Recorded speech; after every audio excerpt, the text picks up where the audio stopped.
First మన స్థితి, ఆయన మనకిచ్చిన స్థితి ఆయన చేతులతో మనం తయారు చేసేది. అదే మానవ నిర్మాణం. ఫస్ట్ ఏంటండి? మానవ నిర్మాణం. ఆ మానవ నిర్మాణం ద్వారా కాన్సెప్ట్ అంతా ఒక మాటలో చెప్తాను, సరిగ్గా వినాలి. తర్వాత దీనికోసం అసలే చెప్తాను.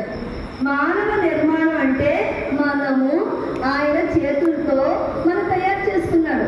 ఎలా? మట్టితో తయారు చేసుకున్నాడు. ఆయన ఇది ఎలా చేసిన? మాట ద్వారా చేసాడా?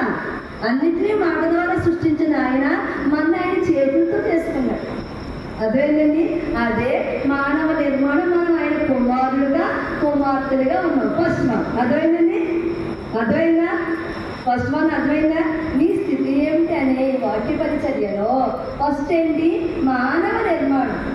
ఆయన మనల్ని తయారు చేశాడు తన చేతులతో. ఎలా ఎలా అయ్యో తయారు చేసాక ఆయన కుమారులు కుమార్తెలుగా అయ్యాం. అదేంటండి? నువ్వు చదివేది అర్థమైంది. అర్థమైందా? రెండవది ఏంటంటే మానవ పతనం. రెండవది ఏంటండి? మానవ పతనం. ఆ కుమారత్వాన్ని కోల్పోయాము. అదేంటండి? మానవ పతనం. ఫస్ట్ ఏంటండి? మానవ నిర్మాణం. ఆయన మనం తయారు చేశాడు, మనం ఆయన కుమారులు కుమార్తెలుగా అయ్యాం. రెండోది ఏంటండి? మానవ పతనం. ఈ మానవ పతనంలో కుమారత్వాన్ని కోల్పోయాం. అదేనండి, మనం ఏం కోల్పోయాం?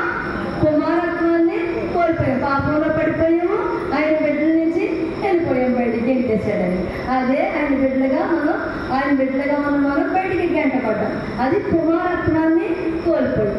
మూడోది మానవ విమోచనము. గెంటేసిన ఆయన ఊరుకున్నాడా? మళ్ళీ ఏం చేశాడు?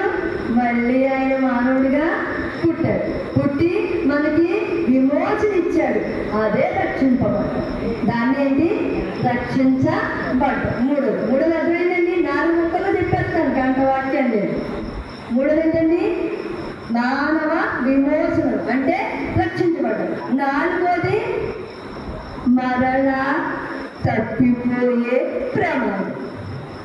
కొంతమంది అలా ఉన్నవాళ్ళు ఉన్నారు, తప్పిపోయిన వాళ్ళు కూడా గ్రంథంలో ఉన్నారు. అర్థమైందండి?